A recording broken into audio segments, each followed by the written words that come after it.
afternoon we're here with Sheik Musa, I would say, because you're thinking about someone else that we both know. With another edition of New Millennium Oral History Archives in the World.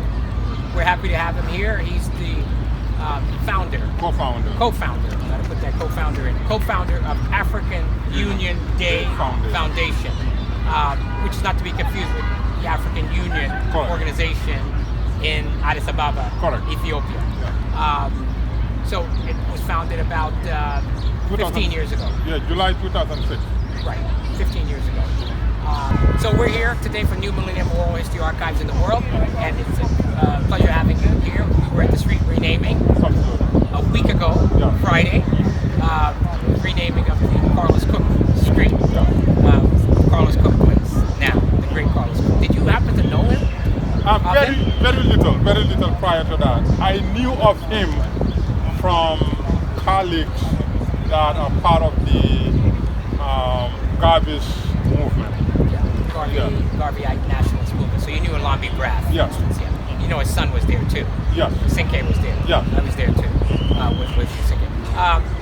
So let's get started as we try to do. We start from the beginning, just with the chronology. So you were living in what's known as, referred to as the Gambia country in West Africa. Yeah. About 2 million plus strong. 2 million, and you were there through the age of 24. Yes. Right. I always ask people, particularly in Africa, whether it's East, West, or Central, how many other African countries have you been to? I would say about 7, 8. That's quite a bit. Yeah. Because it's not that easy for a lot of people to get around. I got you. It's costly, right? Absolutely, yeah. Yeah. It can be costly. It can be expensive. Yeah. And also the transportation is not readily available. Absolutely. As you would have here in the States. Absolutely. Now, I was going to ask you, were they all in West Africa, those countries? Those 7 or 8? No. Some are West Africa, some are East Africa. What are the East African countries you were in? Kenya, Tanzania? Yeah, Kenya, Tanzania, Uganda, by any chance? Tanzania, and Ethiopia. Yeah, so... And then some other West African countries. Some other West African countries. Right. Do you happen to know, by the way, Milton? Yes, Milton. Uganda journalist. Absolutely, yeah. He teaches at John Jay, I believe. Black Star News. That's right. Mm-hmm. And he's also WBAI. He teaches at John Jay. If you don't know Milton, then you're not African. or you're not aware. Oh, yeah. Or you're not aware, yes. I mean, you could be Milton. You could not know Milton and be from the Caribbean or be from Asia. You're a fake African if you don't know Milton. Yeah. No, Milton is a font of information. Absolutely, yeah. Very, very good. So let's start with that. So you lived in West Africa, in the Gambia, born there, raised there, were there until you were 24 years old. Yeah, this is how it goes. Gambia and Senegal is one country, chopped up by the colonial powers.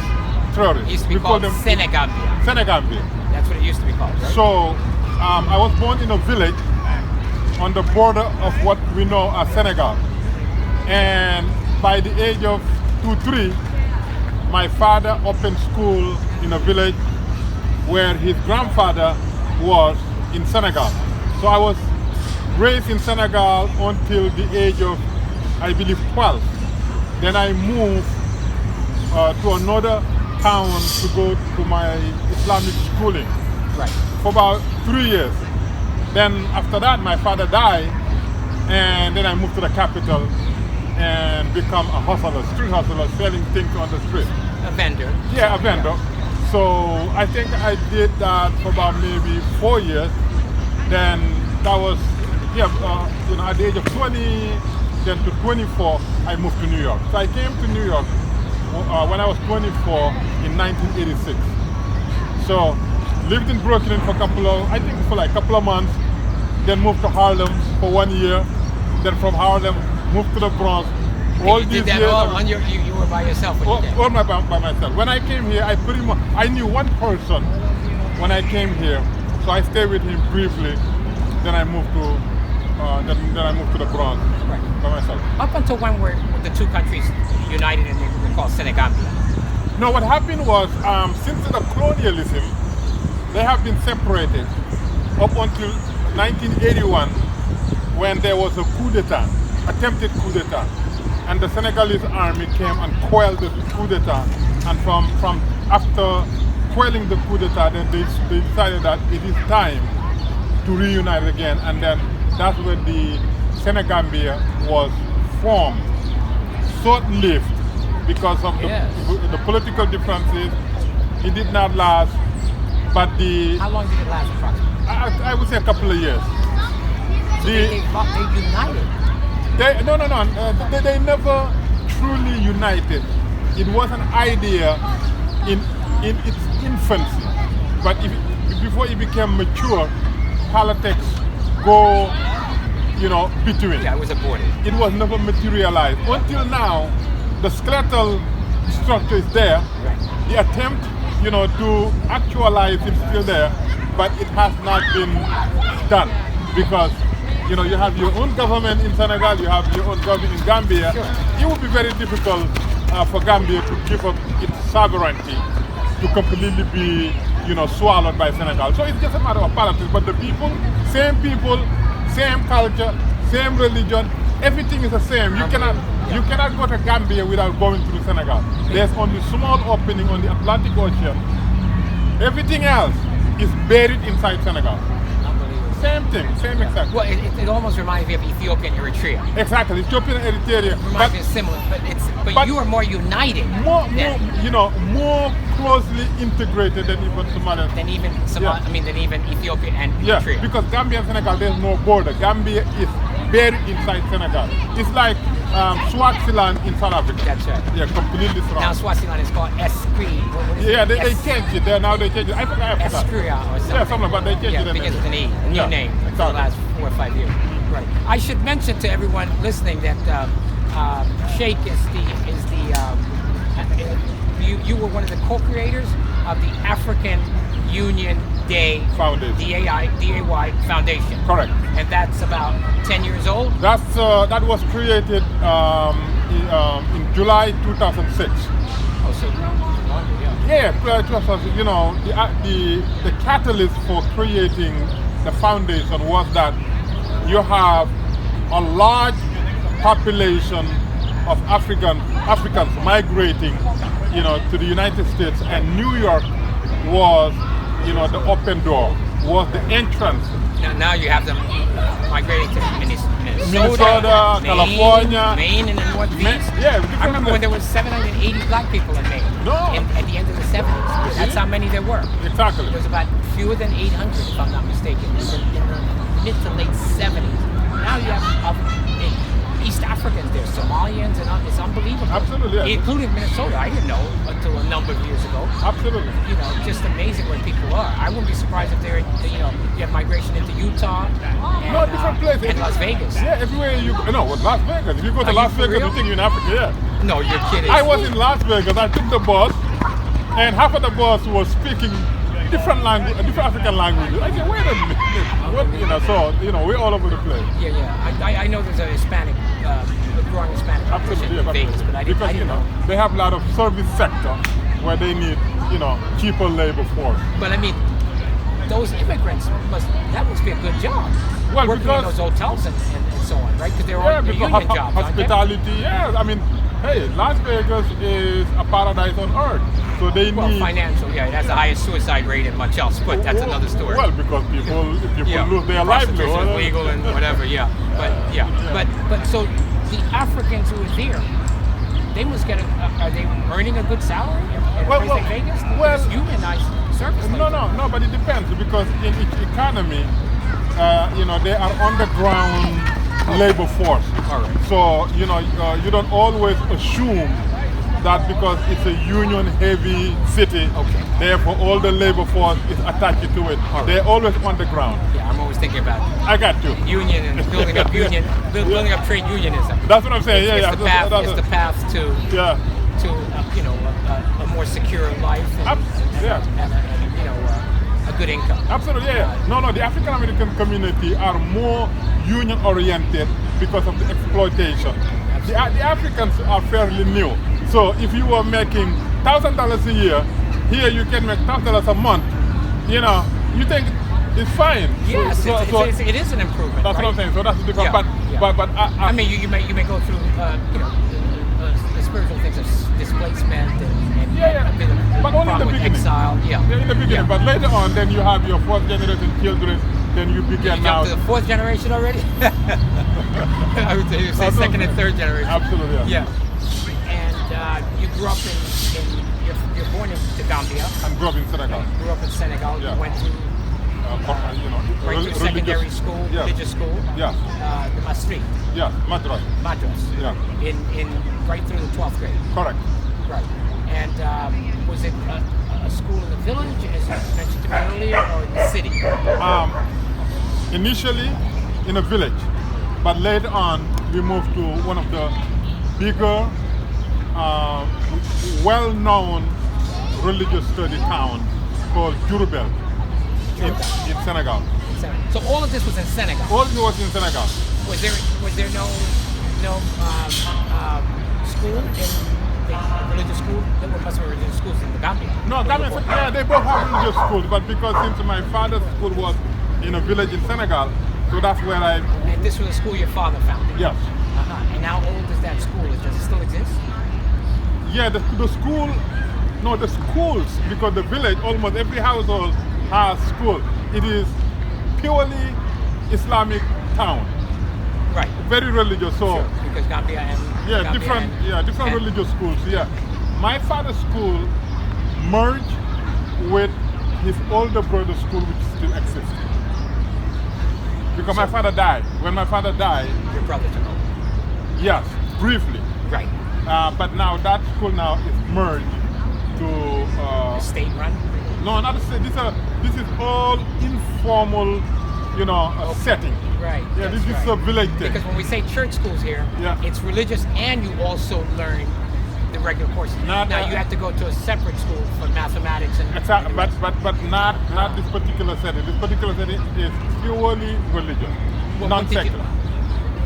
No math, no science, no nothing. But you did learn later math and science in another later. school. Absolutely. No, here. Only when I came here. Wait a minute. When you were growing up, you didn't learn math? No, you never. Grammar? No, nothing.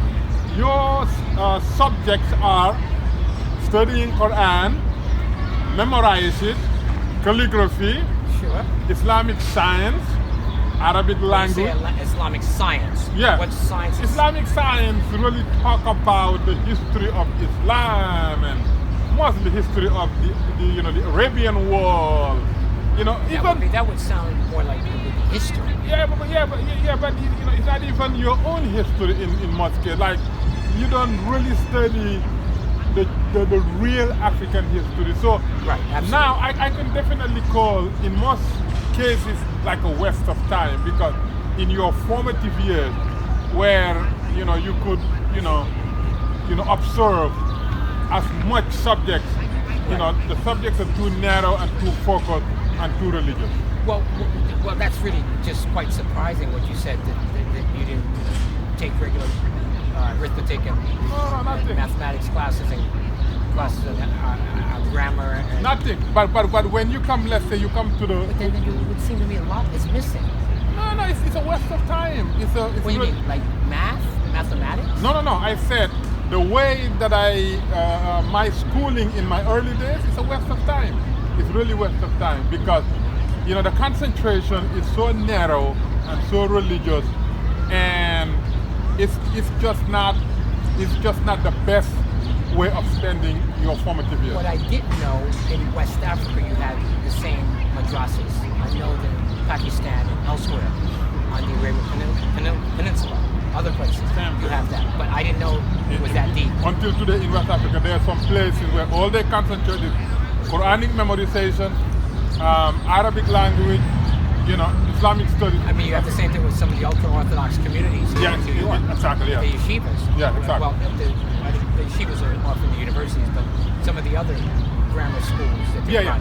Yeah, I mean, a lot of the students, are lacking in some of the basic skills. This is just astonishing. Yeah. So, did you know about the world? I mean, you're coming here at 24. No, you see. Did you have a sense of geography? Nothing. You see, very limited understanding of the world because you're really surrounded by a smaller version of what the world is. Okay, I get it. But, I mean, you have diplomats from the Gambia and you have medical personnel. No. They didn't just go through that. No. That's what I was trying to differentiate. What I went through is not exclusively the way people get their schooling. Right. When you go to the bigger towns, they are formal educational settings. Traditional formal learning. They're grades, they're graduations until you get to your PhD. Again, most of what you're studying, European history. Just like I understand that. Yeah, but that is different. So some of them actually master multiple languages. They study all secular subjects. That's the difference. Right, but the schooling that you had back there was very limited. Purely Islamic school. Did you know how to do basic calculations? No, arithmetic? well, very, very basic arithmetic, so that anybody can know. But in terms of doing math, no, because you were never taught math. It sounds absolutely shocking. It's horrendous. Horrendous. It sounds absolutely. Yeah, I would never ever have my children do it. So because of that, now my major focus is education. Right. And you also now your father and your brother for a while had the school. Now you have a school here in New York, in the Bronx, and it's K through the 12th grade. K through the 12th. Right. So and of course, everything. it's a religious school, but of course you teach all the subjects. All our mathematics. All our high school graduates went to college. Absolutely. With honor. So everything that I was missing. We're outdoors, part in the This is part of New York. Yes, it is part of New York. And it's good to have kids running around. That's blessing. I always think. Yeah, absolutely.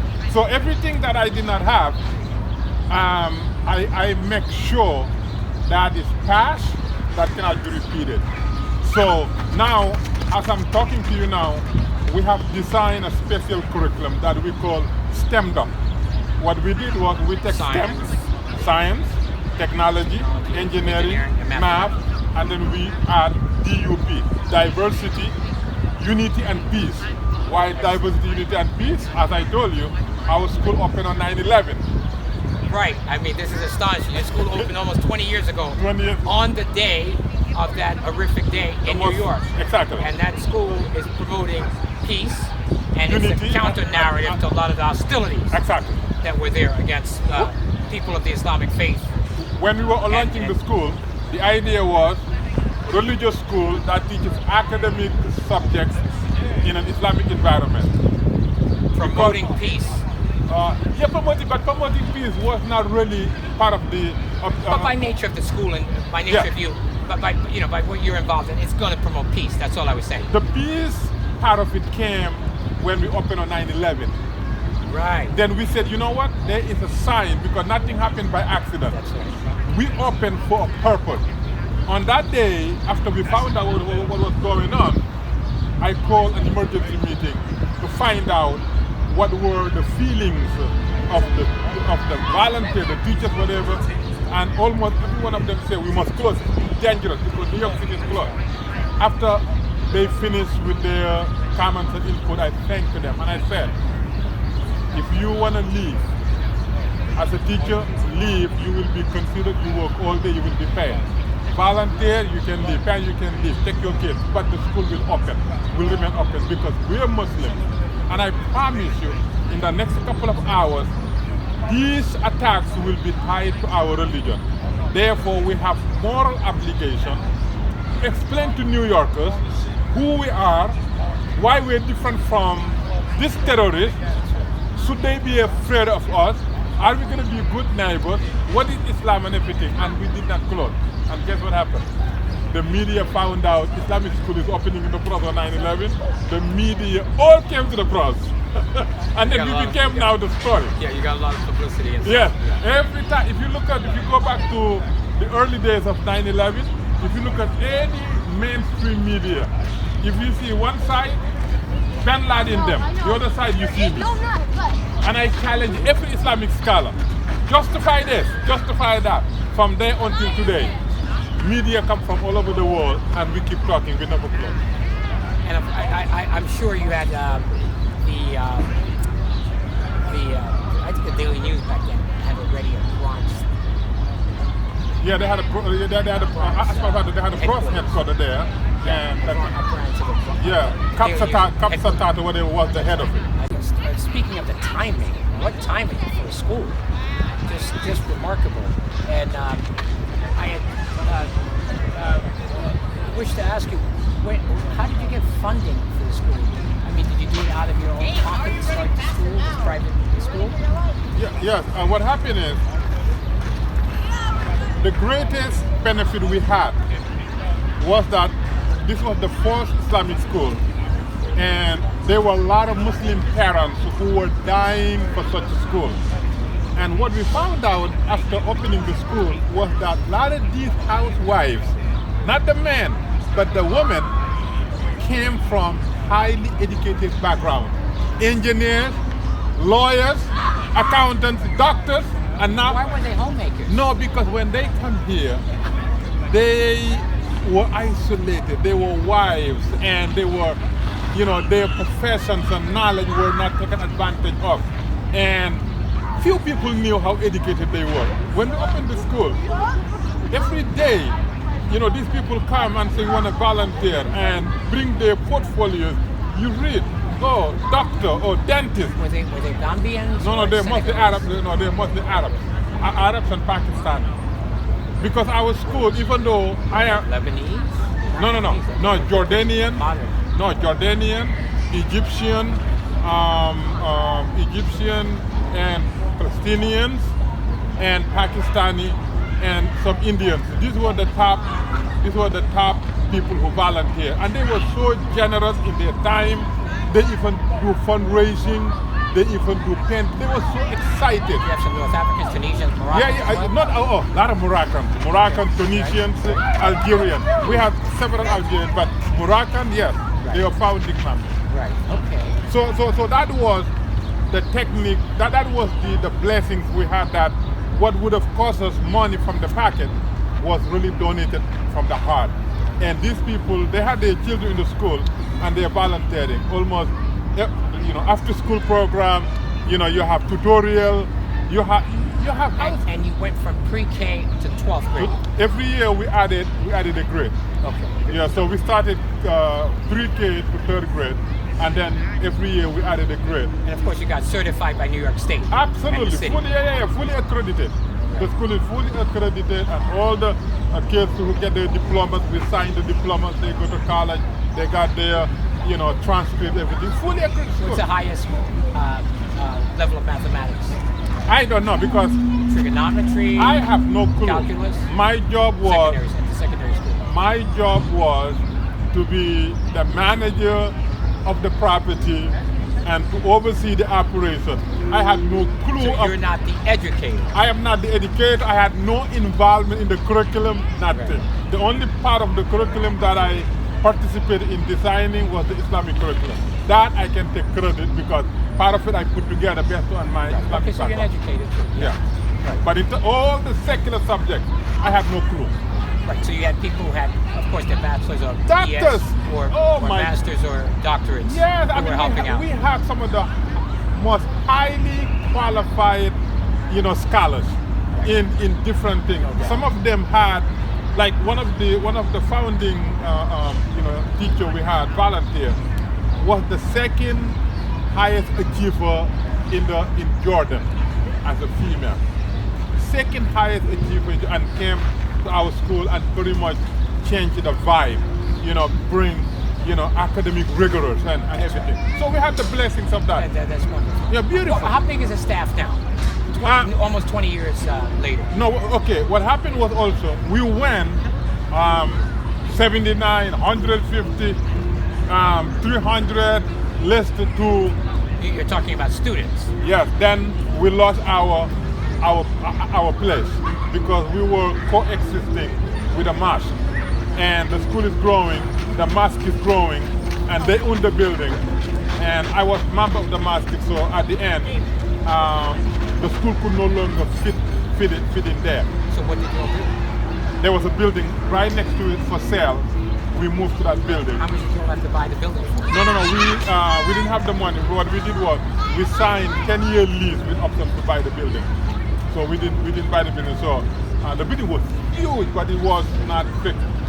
Huge building. So we were there. Were you all able to move the school right in? Yeah. So it was outfitted and so on. I mean, I mean, it was what happened. So the city owned it, probably. No. We owned the building was private. Everything was private. But what happened was the building did not completely meet the code. Right. So what we did was we detached the pre-K, and then we had fourth grade and up, fourth grade to 12th grade. Right. Okay. When you do that, you no longer deal with the fire department. So you deal with the State Department of Education. So that come and inspect the building. Right. We passed that, no problem. So that's how we manage it. And then we opened one of the offices. We converted into daycare / pre-K kindergarten, which was approved. So that's how we manage it. Wow. So we detach pre-K and K from the school setting, and then we run for fourth grade to 12th grade. That's how we overcame, the deficiencies from the building. Very challenging, but we were excited, we were committed, and it was like... And now the school is fully run. Yeah, labor of love. Very interesting. Yeah. Yesterday, Thursday, 13 May, was the end of Eid. Yes. Was End the of end of Ramadan. Ramadan, Yeah. and the Eid celebration. Yeah. Was there a celebration that the community had yesterday? Yeah. The end of the fasting? And This is a global... prayers? In Islam, there are only 2 official holidays in Islam throughout the year. Eid al-Fitr, which was yesterday, the ending of Ramadan celebration, and Eid al-Adha, which is the feast of sacrifice of lamb, Abrahamic, sacrifice here. So Abraham was asked to sacrifice his son. And his son, He was about to do that, and then he didn't have to. Then because, God brought the ram. Told him it was just a test to see if he was.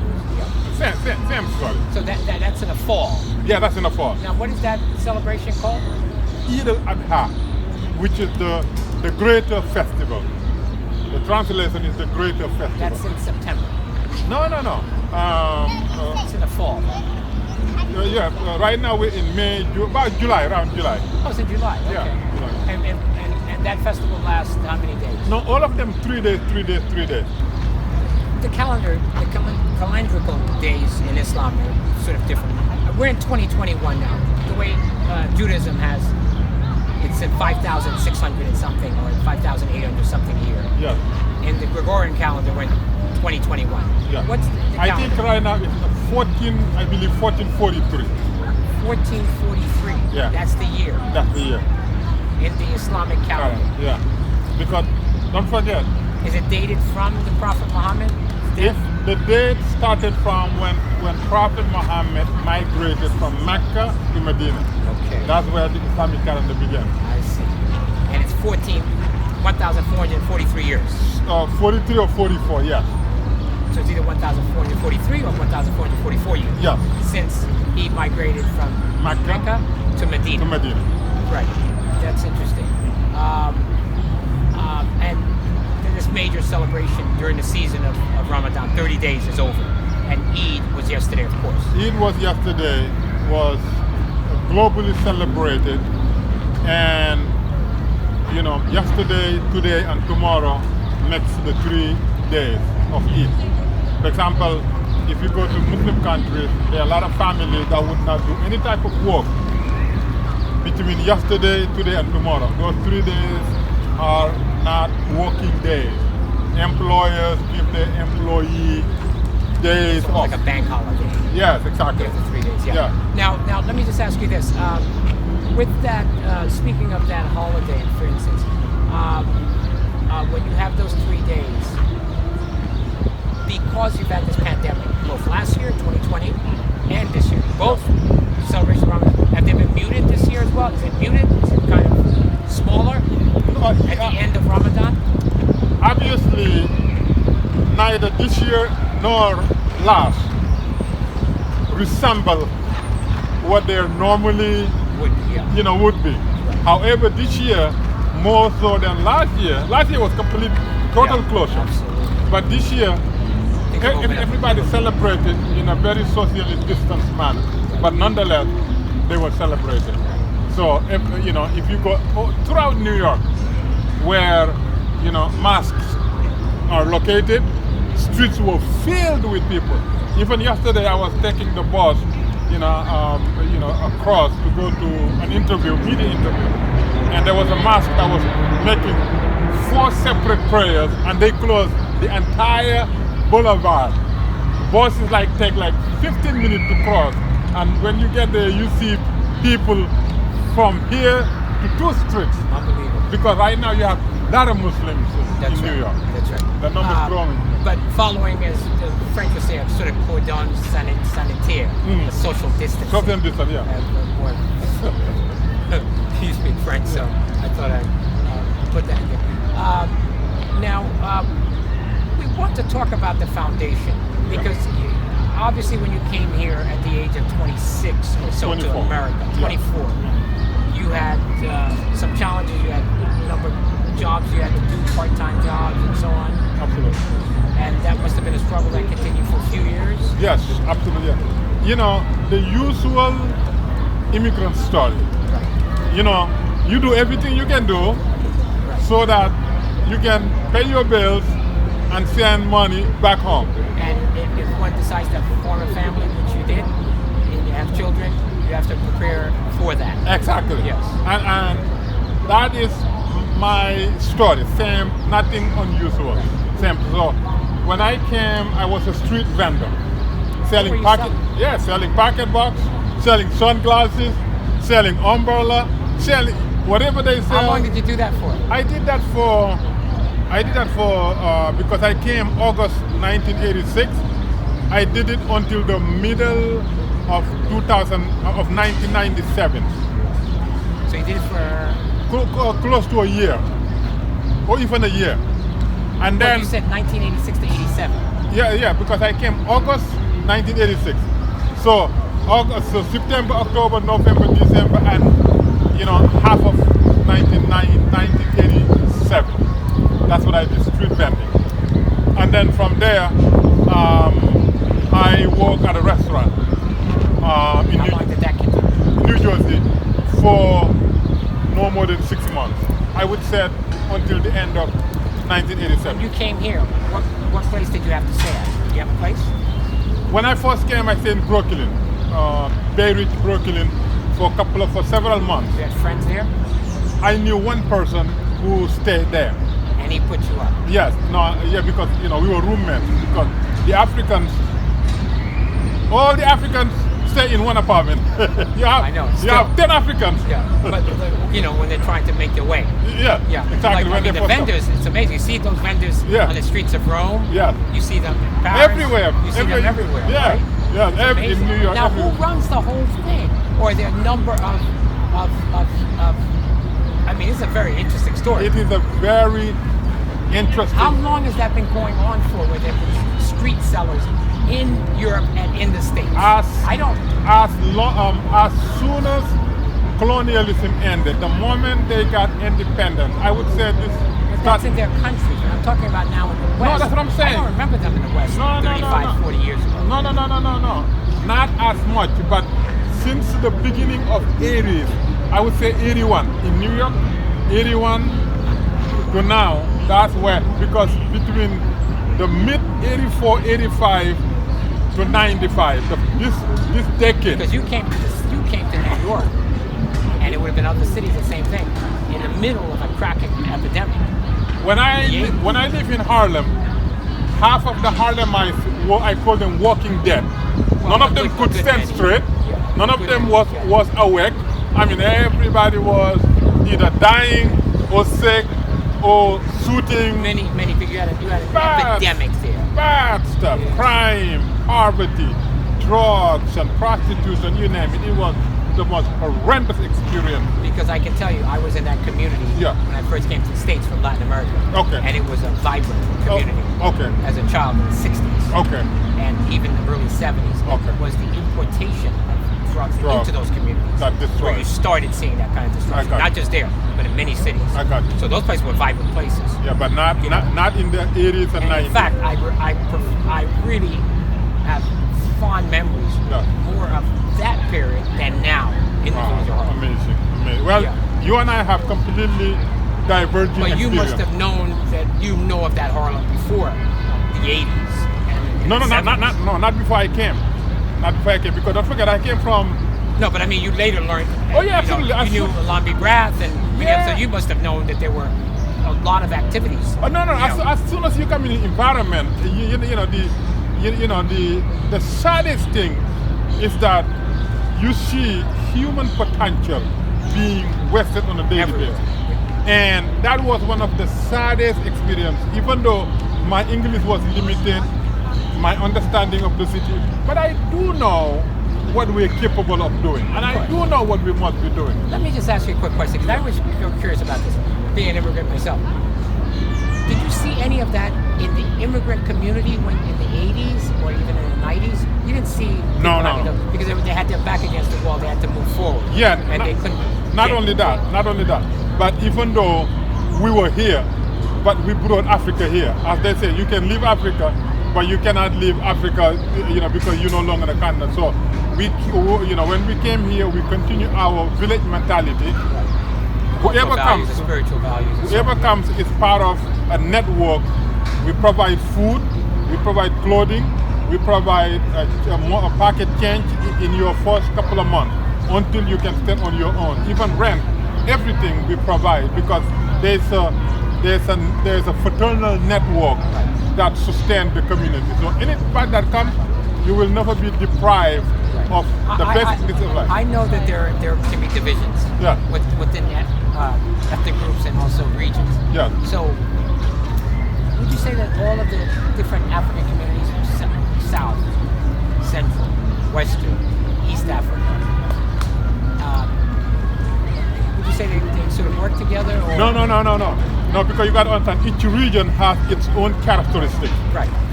Most of the East Africans, you don't even see them because a lot of them are professionals. And East Africans, you don't see them.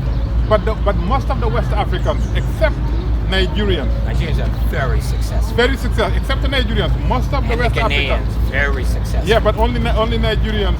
Yeah, I mean, we're talking about the Nigerians who I think are uniquely apart. I think you would agree in terms of just the level of achievement, sometimes even overachievement. I know the Ghanaians would give you some fight about that, but the Nigerians are just overwhelmingly successful, and Ghanaians as well as many of the people from all 54, depending on how you count it, 54 or 55 countries in Africa. Absolutely. Yeah, what happened is language barrier is one of the biggest obstacles for Francophone West Africans. So Ghana and Nigeria and Ethiopia, they don't have that problem. So that's why, even if they get master's degree back home or bachelor's, it would be easier to come and transfer your credits and then go to your higher degree, whatever, your graduate degree. Versus the Francophone West Africans, even if you were a teacher back there, but French. So you may not speak a word of English or very limited English, so it's like you going back to school. And it takes a while before you catch up. That's why, a Nigerian guy or a Ghanaian guy will become a nurse or doctor or lawyer literally in 4 years, whereas equally educated Francophone guy will take 10 years. But would you say it's something else too? I've had other people who have a dog in that fight. I've had Tanzanians, I've had Ugandans, and also others, even Ethiopians. Tell me about this Nigerian character of boldness, of entrepreneurial skill. I mean, yes, there are other things that go on that can be unsavory within that community, but we're talking about people involved in illicit, lawful things such as education, business in the corporate world. They just seem to have a. Would you say that? Yeah, I've heard that from other Africans. When you look at Nigerians, you can put them in a category in the category of South Koreans, of Indians, of the Jewish community, where a degree is pretty much validate you. If you're not a lawyer or a doctor or an accountant, then you're not a real Indian, real Jew, or real Asian. Right. Because education is valued so much in those communities. Education is valued so much that the parents. But would you say it's the Ghanaians too? The Ghanaians also have that. Absolutely. And other African. Absolutely. But the emphasis that you would find in a Nigerian household is almost unique. I mean, to them. That's why I said they're uniquely That's apart. what I'm saying. So to them, higher education is something that is a must. That's a must. Absolutely. It's like, for example, when I was growing up, in West Africa, every last name has some attachment to something. My last name is Drammeh, and Drammeh in West Africa is attached to Islamic knowledge. They were at some time in our history where a person with my last name cannot get married until you memorize Quran. That was a mandatory. Meaning that for you to get married, you got to become Islamic scholar. That's why all the Dramehs in West Africa, they are known to be Islamic scholars. You go to almost any Drammeh that is not Islamically educated. That's some achievement. That's what I'm saying. So it's this orientation that certain groups have about certain things. Nigerians, the Jews, the Indians, and the South Koreans. That's the type of mentality they have. That you must be a doctor. You must be achieving. You must do it. And there's no. You must do it. And the beauty educational of work. Yeah. And it's all, of course, it's beautiful. Yeah. And the beautiful about that is that you see what happened here. A lot of times people don't know the tricks. And I learned this from early on, even though I didn't have academic background, but I learned early on. If you invest in early education and get your kids to be the best in school, you get all the scholarship in top universities. It's all about early childhood development. It's all about early investment. Early childhood development. Unfortunately, when you come to poor neighborhoods, because the families don't have that ability to infuse. Yeah, but they're faced with so many challenges. Yeah. Now, the kids will not, unless they're selected based on certain criteria, they would not go to. Right. And we believe, I most certainly do, and you as an educator also, if children are given the opportunity, there's nothing they can't do. No difference. Yeah, There's no race, nothing. It's all about. Environmental factors are important. All these things are important. But a child given an opportunity, yes, they can. There's no. They can go anywhere they want. Let me tell you something. I am in Parkchester in the Bronx. In the last 3 decades, Parkchester became one of the fastest growing Bangladeshi immigrant community. Not in the Bronx, but in the city. All the Bangladesh people who can no longer afford house in Queens, Bangladeshi, yes. They're moving in Parkchester area. South Asia, yes. I would say more than half of these households don't master the English language. They're struggling with the basic English communication. All their children are going to these Ivy League, specialized high school. That's the story of immigration in America. And guess what happened? Yeah. All of them attend tutorial. If any weekend after school program, when you go to Parkchester, every tutorial center is packed with the Bengali kids. Every test they take, they ace it. You think they're genius? No. Tutorial. Right. After school. They did the work. They did the preparatory. That's what I'm saying. Yeah. So that's the technique that people are using. And we want everybody, whether they're born here, to pick up those skills and those values so that they can move ahead. Absolutely. I go over this with all sorts of people who have different political agendas, and we come down to one thing. One of the most liberating things is education. Absolutely. That's the path to liberation. That is the key to all doors. Absolutely. It's pivotal. Absolutely. Now that brings us to the African Union Day Foundation. Yeah. I want you to talk about this as we bring this episode of New Millennium Oral History Archives in the world. Yeah. One that we've been all over the place wonderfully talking about your journey here, your life as an immigrant, the work that you've done, this amazing thing of opening up the school, and the people that are coming to that school, the young people, and the generosity of people within the community that reached out and volunteered. Now tell us about this African Union Day. You know, as I was explaining to you, the decade of African immigration, you know, to the U.S., but primarily to New York, 1984, 1994. This was one of the greatest expansion of West Africans immigrating to the U.S. By the way, how did that happen? Because I know from Latin America, where I'm from, in the 60s you had an opening for about a number of years, where a lot of people from Central America, Latin America, and elsewhere in Latin America were able to come. So was there an expansion of the numbers that were allowed to come in? Yes. What happened? Absolutely, yes. What happened is, number one, you know, American government changed the admittance system, and then also the African governments, for the first time, began to allow their citizens to travel. So in the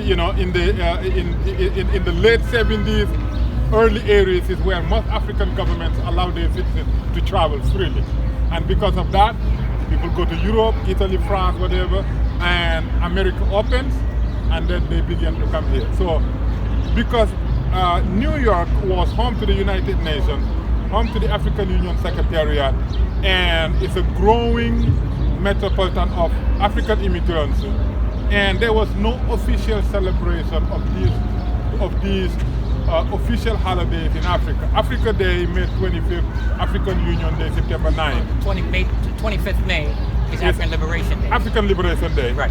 And worldwide. September 9th is African Union Day.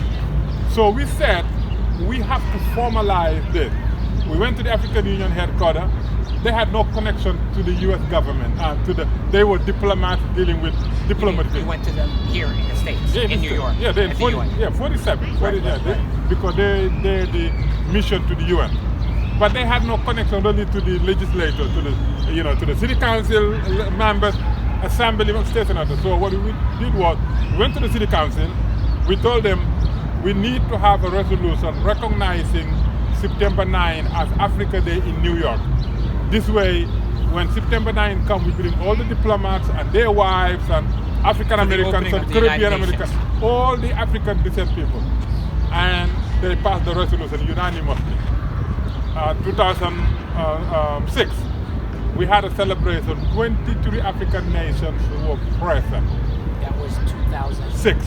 Right. How many countries were present? 23 African nations representatives were there.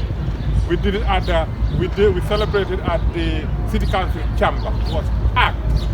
Celebration, cultural thing, people from the Garifonian community from Central America, West Africans, everybody, African descent people, Jamaicans, Caribbean, everybody, Guyanese, whatever.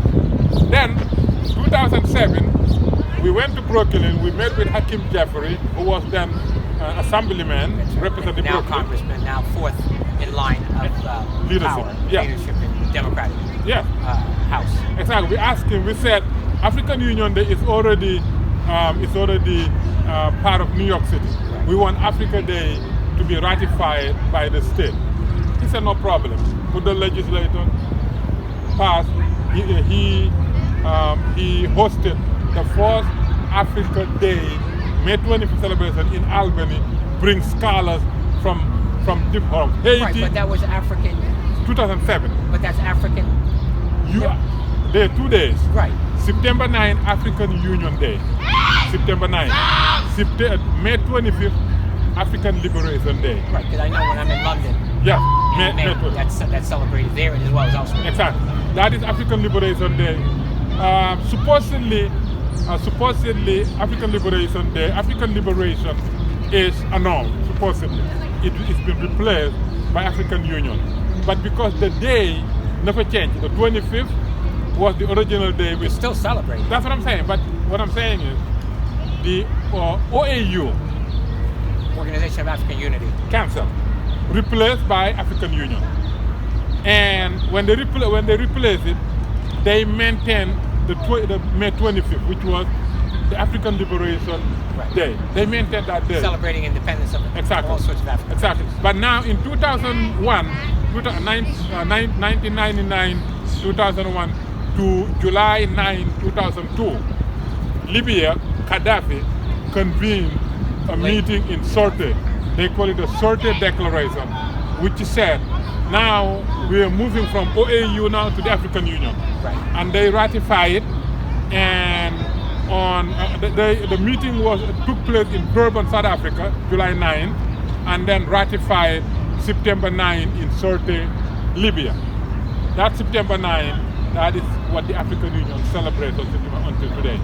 So 2006, we celebrated formally here.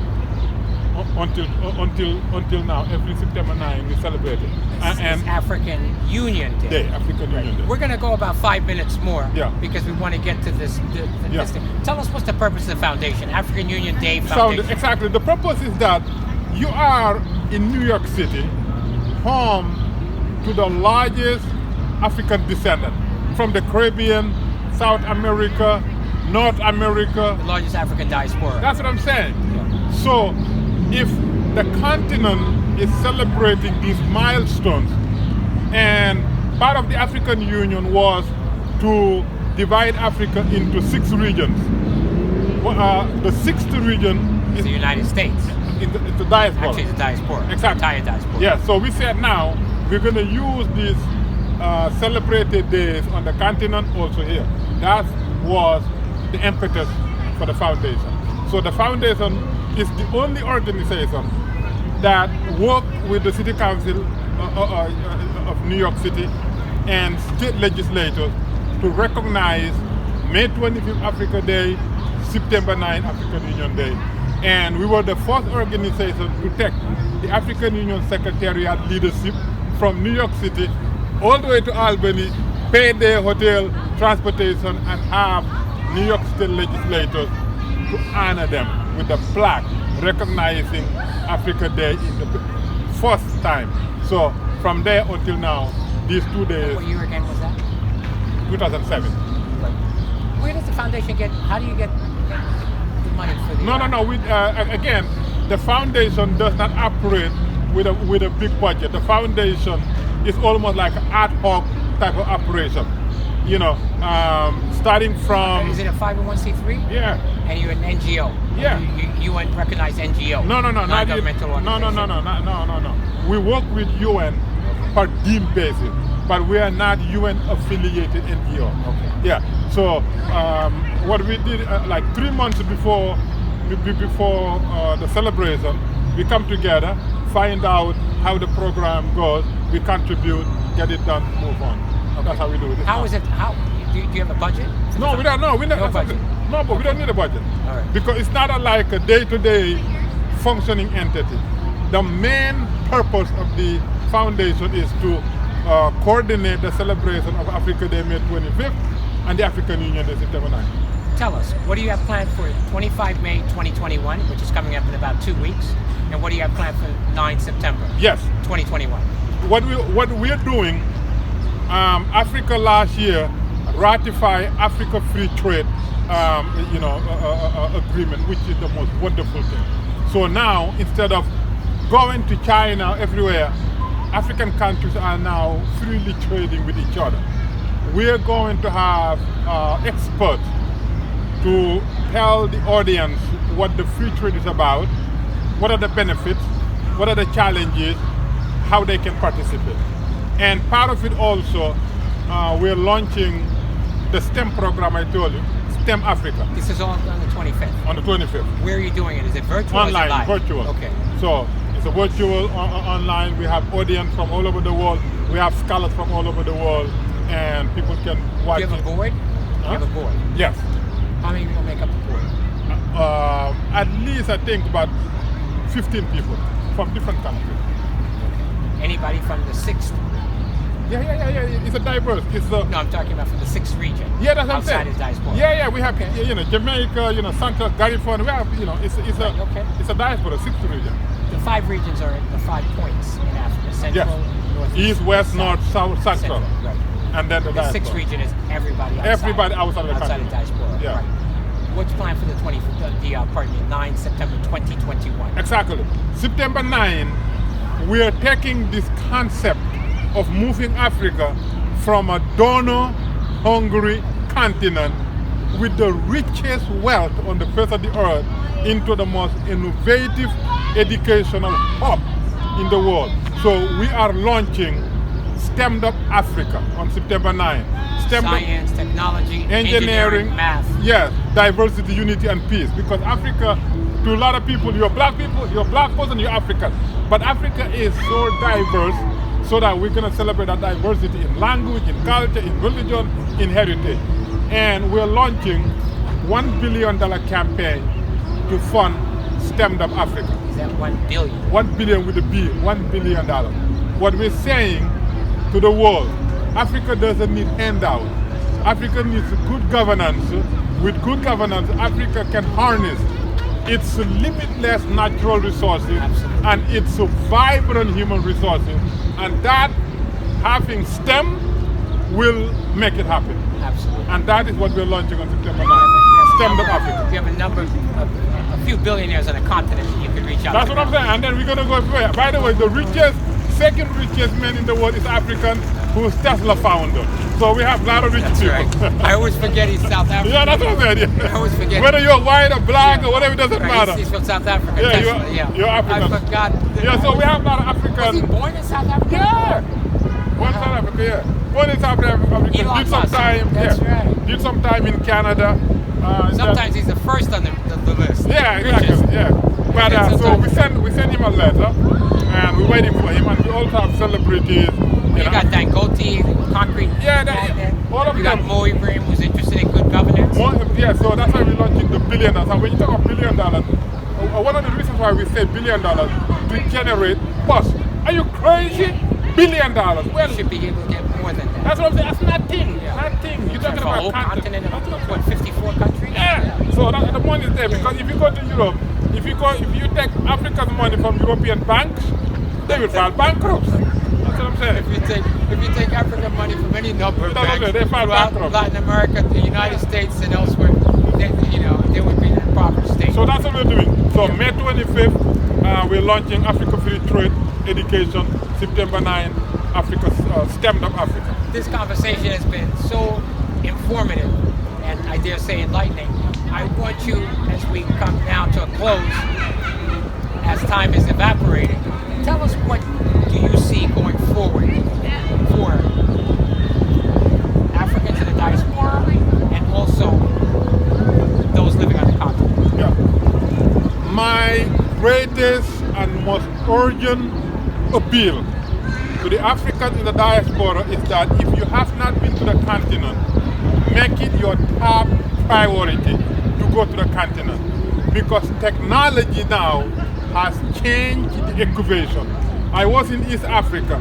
These young kids were more technically savvy than I see their peers in the West. And because of technology enabled these FinUps and everything, you can have second homes. Using the lingo, it's a financial Yes.